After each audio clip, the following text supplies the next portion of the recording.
नमस्कार मंडळी, माझ्या यूट्यूब चॅनलमध्ये तुम्हा सर्वांचं मनापासून पुन्हा एकदा स्वागत। तर आजची माझी रेसिपी असणार आहे चिकन करी।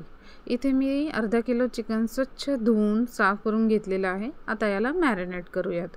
यामध्ये टाकली थोडीशी हळद, थोडंसं मीठ चवीनुसार आणि अद्रक लसूणची पेस्ट।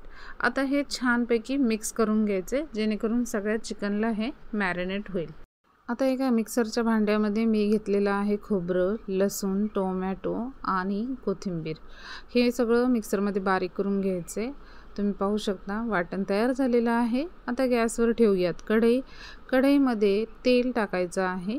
तेल टाकल्यानंतर छोटे किंवा तुमच्याकडे जसे अवेलेबल असतील तसे 2 तेजपत्ते टाका। तेजपत्त्यामुळे अत्यंत सुंदर फ्लेवर येतो चिकन करीला। आता यात बारीक चिरलेला कांदा टाकायचा आहे। कांदा छान सोनेरी रंगावर परतून घ्यायचा आहे। तुम्ही बघू शकता साधारण 3 ते 4 मिनिट लागतात। हा कांदा छान सोनेरी रंगावर परतून झालेला आहे। आता यामध्ये वाटलेलं वाटण घालायचे आणि मंद आचेवर हे मस्त परतून घ्यायचे।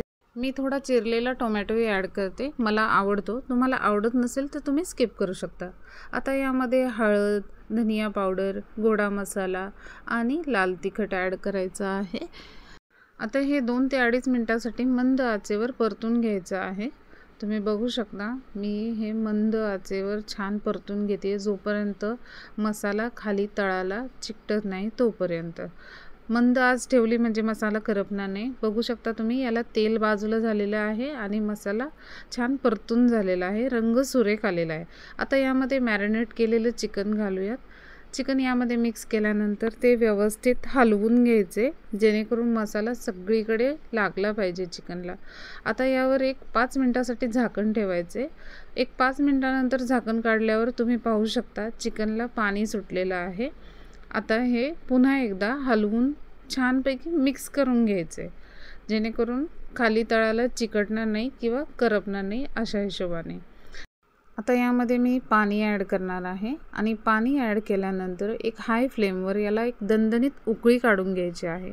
तुम्ही बघू शकता एक 5 मिनिटानंतर याला मस्त उकळी आलेली आहे। आता गॅसची फ्लेम करूयात लो आणि गॅसची फ्लेम लो केल्यावर यावर ठेवायचं आहे झाकण। झाकण ठेवून तुम्हाला जवळजवळ 10 ते 15 मिनिटं ही चिकन करी शिजवून घ्यायची आहे जेणेकरून ती तयार होईल। तुम्ही पाहू शकता 15 मिनिटानंतर मस्त तर्री आलेली आहे। आपली ही चिकन करी खाण्यासाठी रेडी आहे। भाकरी, चपाती किंवा भात कशाच्याही सोबत खा, अप्रतिम लागते। नक्की ट्राय करून बघा। पण त्याआधी यामध्ये गार्निशिंगसाठी थोडीशी चिरलेली कोथिंबीर टाका। कोथिंबीरने भाजी छानही दिसते आणि याला कोथिंबीरचा एक वेगळा फ्लेवरही येतो। तर अशा पद्धतीने अवघ्या अर्ध्या तासात चिकन करी तयार झालेली आहे।